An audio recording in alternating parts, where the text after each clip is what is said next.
Hello, hello, hello, my darlings. Thank you for joining me on A Slice of Life. Let me do this a little bit. Something's not right. My head is cut off. Anyway, A Slice of Life. I need to talk to you tonight about your passport. Have you read your passport? No, this isn't going to work for me.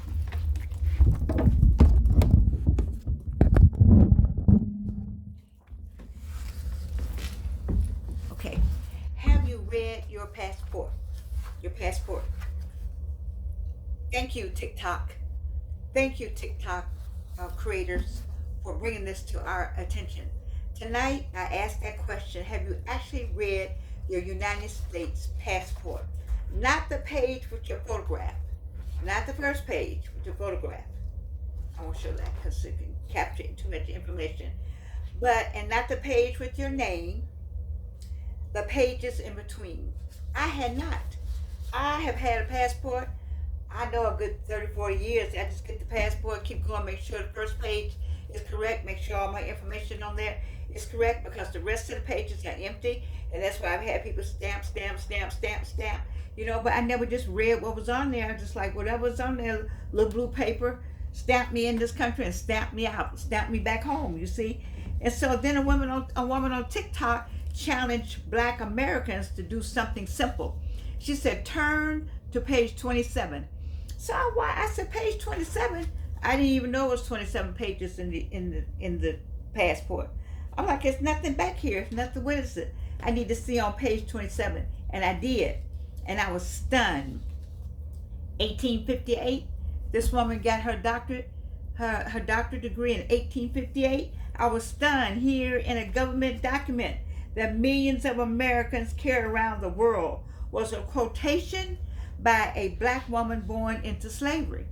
Not Frederick Douglass, not Dr. King, although he's in there, not President Obama, a woman many Americans have never heard of, Dr. Anna Julia Cooper, page 27.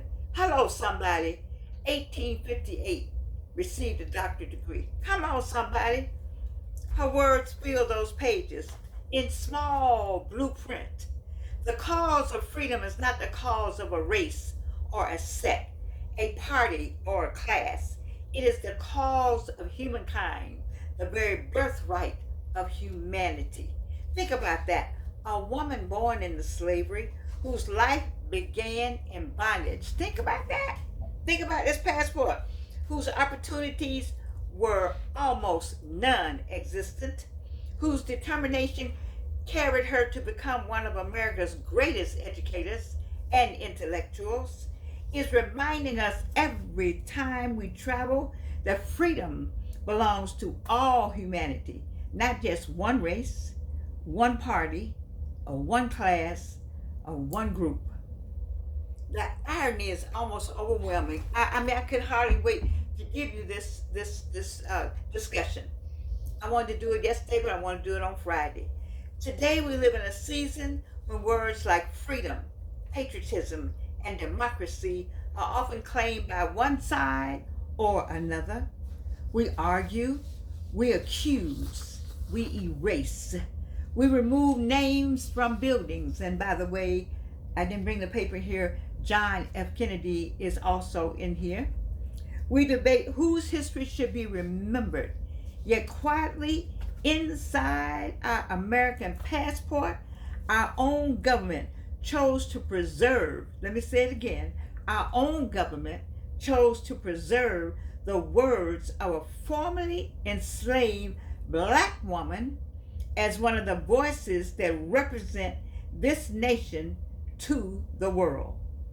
And then while I was in the passport, turn a few pages, and you will also find words from the Mohawk Thanksgiving address, part of the Haudenosaunee, the Iroquois, which you know I taught it, Carolina tradition.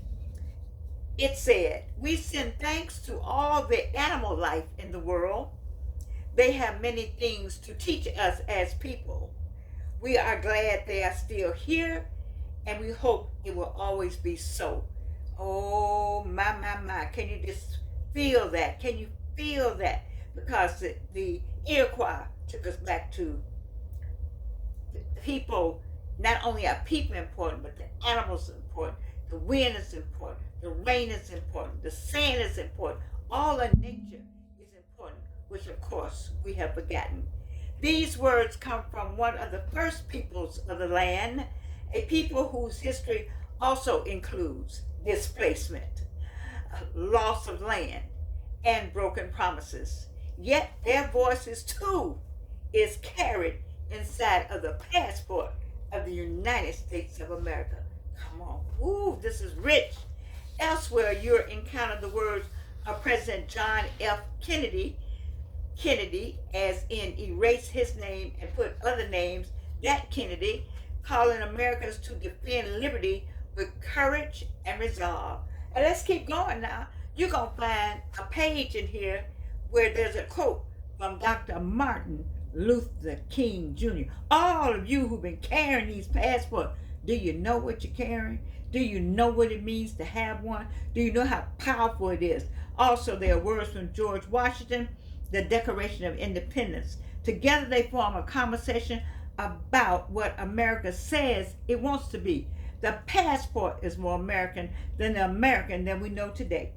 And that's what stopped me. The passport tells one story, but the headlines tell another one. There are people today who feel betrayed by America.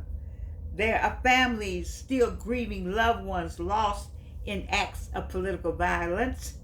There are fierce debates over whose names belong on buildings, whose history belongs in classrooms, and whose sacrifices deserve to be remembered.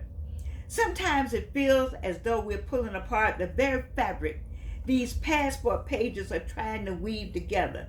That is the irony. When I got this information, I was like, the irony of the passport. I had to go put that on paper. The irony of the passport.